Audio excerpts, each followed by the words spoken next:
तो आज हम करेंगे प्रश्नावली 6.3 का चौथा और पांचवा प्रश्न। इससे पहले हमने पहला, दूसरा और तीसरा प्रश्न आसानी से सॉल्व कर लिया है और उसे समझ भी लिया है। जो हमारे चैनल पर नए हैं वो हमारी पिछली वीडियो को हमारी प्लेलिस्ट पे जाकर देख सकते हैं, या फिर मैंने उन वीडियो की लिंक डिस्क्रिप्शन बॉक्स में भी दी हुई है, आप वहाँ जाकर भी उन वीडियो को देख सकते हैं। आज का जो आपका प्रश्न है वो विज्ञान से है। आपको मुझे बताना है कि पौधों में प्रकाश संश्लेषण द्वारा भोजन का निर्माण कहाँ होता है। फिर से रिपीट कर रहा हूँ कि पौधों में प्रकाश संश्लेषण द्वारा भोजन का निर्माण कहाँ होता है, जड़ में, पत्ती में, तने में या पुष्प में। इसका आंसर आपको मुझे कमेंट बॉक्स में लिखकर भेजना है। तो चलिए शुरू करते हैं प्रश्नावली 6.3 का। सबसे पहले हम करेंगे चौथा प्रश्न। इसमें दिया गया है कि आकृति 6.36 में QR/QS बराबर है QT बटे PR के तथा कोण 1 बराबर है कोण 2 के। तो दर्शाइए कि त्रिभुज PQS समरूप है त्रिभुज TQR के। तो चलिए हल करते हैं इस प्रश्न को। तो प्रश्न को ध्यान से पढ़ना है। हमें क्या ज्ञात करना है? हमें ज्ञात करना है कि PQS, ये त्रिभुज PQS समरूप है TQR के। ठीक है, हमें ये सिद्ध करना है।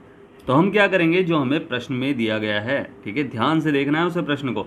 तो हम क्या करेंगे उसमें कि हम सबसे पहले तो देखेंगे इस वाले त्रिभुज में कि PQR में, ठीक है, इस त्रिभुज में हम देखेंगे कि ये पूरा त्रिभुज P, Q और R यहाँ तक, ठीक है। तो इस वाले त्रिभुज में हम देखेंगे। तो इसमें क्या दिया गया है हमें कि त्रिभुज PQR में हमें जो दिया गया है वो दिया गया है कि कोण 1 बराबर है कोण 2 के। तो कोण 1 बराबर है कोण 2 के। तो इसका मतलब क्या है कि इस त्रिभुज में जो कोण 1 है वो कोण 2 के बराबर है। जितना ये है उतना ही ये है, ठीक है। तो अगर एक त्रिभुज में दो समान कोण हों तो उनकी सम्मुख भुजाएं भी बराबर होंगी, ठीक है। एक त्रिभुज में जब दो समान कोण हों तो उनकी सम्मुख भुजाएं भी कैसी होंगी? समान होंगी, ठीक है। तो सम्मुख भुजाएं समान होंगी तो क्या हो जाएंगे? PR यानी PQ बराबर है PR के, कि PQ बराबर PR कर लो या PR बराबर कर लो किसके? QP के या फिर PQ के। बात एक ही है भाई, इसका नाम क्या है? चाहे मैं इससे इधर से इधर पढ़ूँ चाहे इधर से इधर पढ़ूँ, रेखा तो यही होगी ना, ठीक है। तो PQ या फिर PR बराबर है PQ के। इसका हम रीज़न दे देंगे। रीज़न क्या देंगे कि त्रिभुज में समान कोणों की सम्मुख यानी सामने मुख भुजाएं कैसी होती है? समान होती हैं, ठीक है। ये हमने रीज़न दे दिया इसका। तो चाहे तो हम इसे पहला समीकरण बना सकते हैं अपना, चाहे हम इसे ऐसे ही छोड़ सकते हैं, कोई प्रॉब्लम नहीं है उसमें, ठीक है।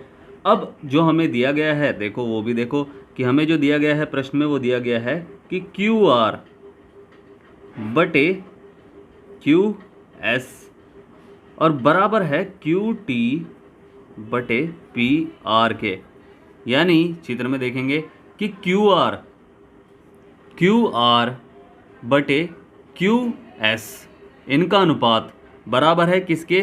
QT बटे PR के अनुपात के, ठीक है। तो जितना PR का अनुपात है हमने वो इसमें देखा कि जितना PR का अनुपात है उतना तो ये भी बैठ रहा है। तो मैं अगर कहूँ कि इन पूरे का अनुपात की QR बटे QS बराबर है किसके? QP बटे QT के। तो चाहे हम इसे लिख सकते थे कि समीकरण नंबर ये 1 है, ठीक है। समीकरण नंबर ये 1 मान लिया हमने कि ये एक समीकरण है, ये वाला समीकरण, ठीक है। और उसके बाद ये जो है ये दूसरा समीकरण है, ठीक है। तो हमने इसे देख लिया। तो अब इसमें देखो हमने जो प्रश्न में ये भी हमें क्या है? ज्ञात है। चाहे इसे भी लिख लो हम ज्ञात, ठीक है, ज्ञात है बस, ठीक है। तो ये हमने कर लिया। अब हमें क्या करना है? ये भी हमें ज्ञात है। तो समीकरण नंबर 1 व 2 से हमने क्या देखा? समीकरण 1 व 2 से हमने देखा कि जब QR बटे QS बराबर है किसके? QT बटे PR के। और PR तो हमने देखा है कि PR बराबर आ रहा है, हमने पहले निकाला है कि QP के, तो QP के बराबर आ रहा है। तो इसका मतलब यह है कि जितना PR है उतना ही QP है। और यानी इसका मतलब क्या हुआ कि क्यू आर बटे क्यू एस बराबर है क्यू पी बटे क्यू टी के।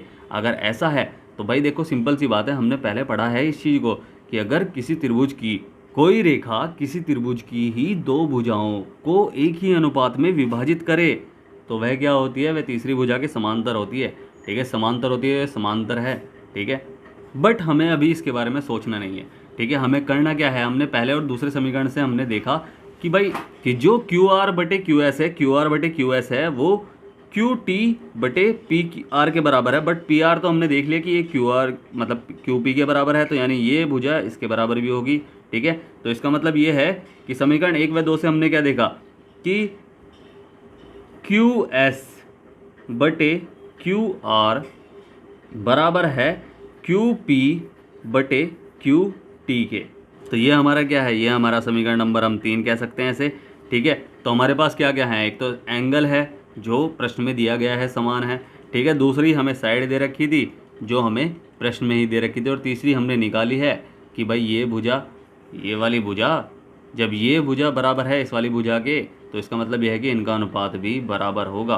तो ये हमने निकाली है। तो हमारे पास क्या क्या है, हम वो लिख लेंगे कि त्रिभुज पी क्यू एस तथा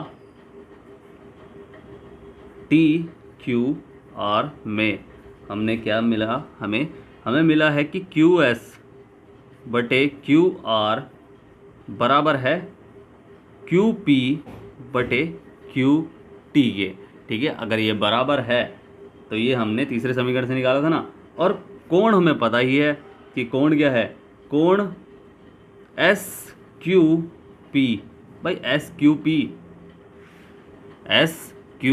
पी और आर क्यू पी तीनों एक ही, मतलब दोनों त्रिभुजों में ये साइड तो उभयनिष्ठ है ही, यानी दोनों में आ रही है, तो बस ये बराबर हैं। तो एस क्यू पी बराबर हैं किसके, कोण आर क्यू टी के। यानी ये कितना है, ये कोण एक ही तो है, तो दोनों में सेम यूज़ हो रहा है दोनों त्रिभुजों में, तो ये उभयनिष्ठ है। और एक साइड हमें दी गई थी, ठीक है, तो वो दोनों में दी गई थी, तो हम क्या करेंगे इसमें साइड एंगल साइड वाला जो आपका समरूपता कसौटी यूज़ हो जाएगी। समरूपता कसौटी SAS से त्रिभुज PQS समरूप हैं TQ, यानी त्रिभुज TQR के। बस यही हमारा क्या है, आंसर है। समझ में आया ना प्रश्न। अब करते हैं हम कौन सा, पांचवा प्रश्न। तो फिफ्थ में दिया गया है कि त्रिभुज PQR की भुजाएं PR और QR पर क्रमशः बिंदु S और T इस प्रकार स्थित हैं। यानी S हमने क्या करा भाई, चित्र तो हमें दिया नहीं गया है, तो हमने क्या करा इसमें कि पहले त्रिभुज बनाया PQR, ठीक है, और क्या कहा गया है कि बिंदु PR पर S हमने बिंदु बनाया, और QR पर T हमने बिंदु बनाया और उन्हें मिला दिया। तो इस प्रकार स्थित है कि कोण P बराबर है RTS के, यानी RTS के, यानी इस वाले कोण के बराबर है। ठीक है, तो दर्शाइए कि त्रिभुज RPQ समरूप है त्रिभुज किसके, RTS के। समरूप बताना है हमें। ठीक है, तो हम कैसे करेंगे, इसमें जो हमें दिया गया है सबसे पहले तो हम वही करेंगे। ठीक है, ध्यान से समझना है क्वेश्चन को। ठीक है, ये क्वेश्चन समझने वाले होते हैं, इन्हें बस समझना होता है, ध्यान से सिर्फ देखो। ठीक है, तो हमें क्या दिया गया है, हमें दिया है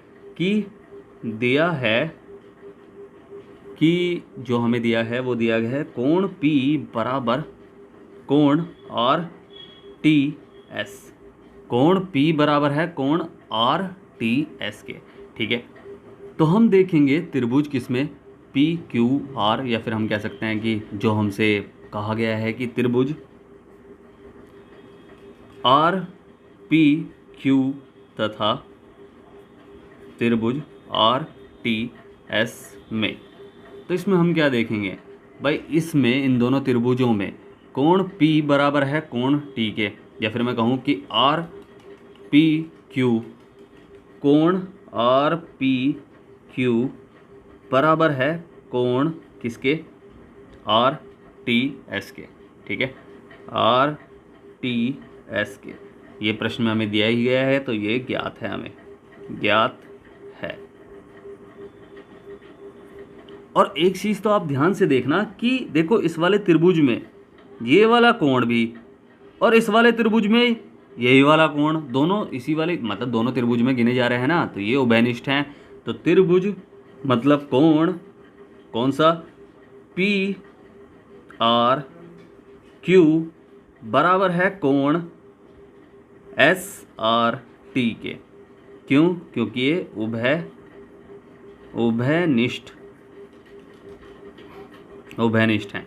उभयनिष्ठ क्या होता है पता है ना, जो दोनों में सेम हो, ठीक है, या फिर दोनों में यूज़ हो रहा हो, ठीक है। तो हमने क्या किया, हमने देखा कि ये कोण बराबर है इस कोण के, ठीक है, और यही कोण बराबर है इसी कोण के, क्योंकि दोनों त्रिभुज में गिने जा रहे हैं ना। तो जब त्रिभुज के दो कोण बराबर हो गए, दोनों त्रिभुज के दो कोण बराबर हो गए, तो तीसरा कोण ऑटोमेटिकली बराबर हो जाएगा, ठीक है। मान लो कि ये जितना है इसका अनुपात जितना है या इसका अनुपात जितना है उतना ही, या मैं कहूँ ये 40 का है तो ये भी 40 का है, ठीक है, और ये 60 का तो गिना ही जा रहा है, तो 40 60 तीसरा कितने का होगा भाई, 60 और 40 100, तीसरा 80 का होगा। ऐसे ही ये कितना है 40 और ये 60 ही गिने जाएगा बड़े वाले त्रिभुज में, और ये कितने का होगा, ये भी 80 का होगा, ठीक है। तो तीसरा त्रिभुज मतलब तीसरा कोण ऑटोमेटिकली अपने आप ही बराबर हो जाएगा अगर दो कोण बराबर हो गए दो अलग अलग त्रिभुज के। या फिर इसे बोलते हैं कि समरूपता की एंगल कसौटी, कि जब एक त्रिभुज के दो कोण एक अन्य त्रिभुज के दो कोणों के बराबर हों तो वह दोनों त्रिभुज क्या होते हैं, समरूप होते हैं, ठीक है। तो हम लिख लेंगे कि एंगल कसौटी या समरूपता कसौटी